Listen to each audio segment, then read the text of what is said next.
दुनिया भर में आर्थिक बदहाली से जूझ रहे और कटोरा लेकर मदद मांग रहे पाकिस्तान को रूस ने एक ऐसा आईना दिखाया है जिसने इस्लामाबाद की उम्मीदों पर पानी फेर दिया है। भारत और पाकिस्तान के बीच दशकों पुराने तनाव पर रूस ने अपनी स्थिति साफ कर दी है।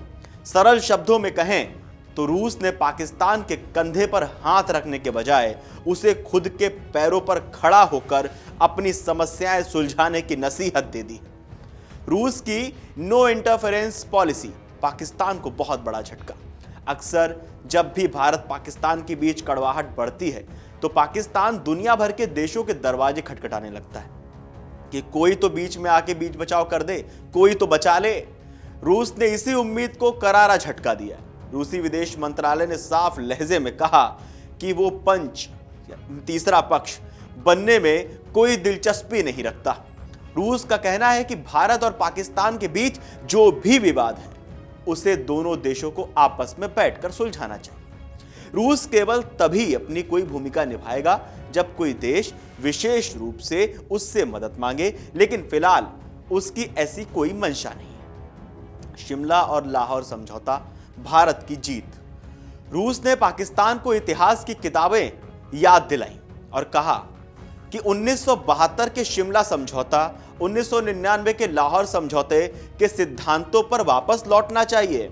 शिमला समझौता कहता है कि भारत और पाकिस्तान अपने मुद्दों को केवल द्विपक्षीय तरीके से सुलझाएंगे, इसमें किसी तीसरे देश का दखल नहीं होगा।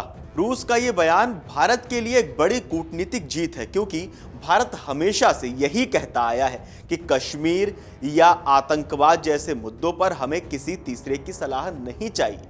भारत के लिए क्यों खास है रूस का ये रुख, चलिए समझते हैं। रिपोर्ट्स के मुताबिक भारत के नजरिए से देखें तो ये बयान रूस भारत की गहरी दोस्ती का प्रमाण है।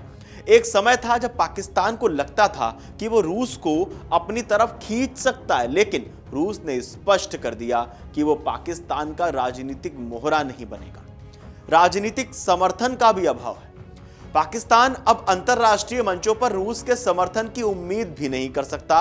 वहां से भी उसको बिल्कुल तरह से मना बोल दिया गया है। सीधी बातचीत का दबाव। अब पाकिस्तान को समझ जाना चाहिए कि दुनिया उसके विक्टिम कार्ड से थक चुकी है। उसे भारत के साथ सीधे बात करनी होगी, वो भी भारत की शर्तों पर, यानी आतंकवाद मुक्त माहौल में। हालांकि तस्वीर का दूसरा पहलू भी है। रूस ने यह भी साफ किया कि भले ही वो राजनीतिक विवादों में ना पड़े, लेकिन वो पाकिस्तान के साथ व्यापार बंद नहीं कर रहा है। आर्थिक प्रोजेक्ट्स भी हैं। रूस पाकिस्तान में कराची मेटलर्जिकल प्लांट की मरम्मत, इंसुलिन उत्पादन और परिवहन कॉरिडोर जिसे INSTC जैसे प्रोजेक्ट्स पर भी काम कर रहा है। पाकिस्तान की ऊर्जा जरूरतों को देखते हुए रूस तेल और गैस परियोजनाओं में निवेश की संभावनाएं भी तलाश रहा है, रिपोर्ट्स के मुताबिक। लेकिन ध्यान देने वाली बात यह है कि रूस के लिए यह केवल बिजनेस है, जबकि भारत के साथ उसकी रणनीतिक साझेदारी है। रूस का बिल्कुल सीधा और कड़ा संदेश।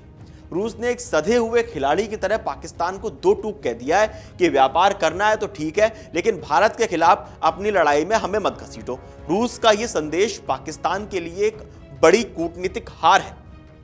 पाकिस्तान को अब यह समझ लेना चाहिए कि दुनिया के बड़े देश अब उसकी मदद की गुहार वाली पुरानी नीति से ऊब चुके हैं। अगर आप ये वीडियो YouTube पर देख रहे हैं तो हमारे चैनल को सब्सक्राइब कर बेल आइकन दबाएं, और Facebook पर देख रहे हैं तो हमारे पेज को लाइक करें। अगर आप ये वीडियो YouTube पर देख रहे हैं तो हमारे चैनल को सब्सक्राइब कर बेल आइकन दबाएं, और Facebook पर देख रहे हैं तो हमारे पेज को लाइक करें।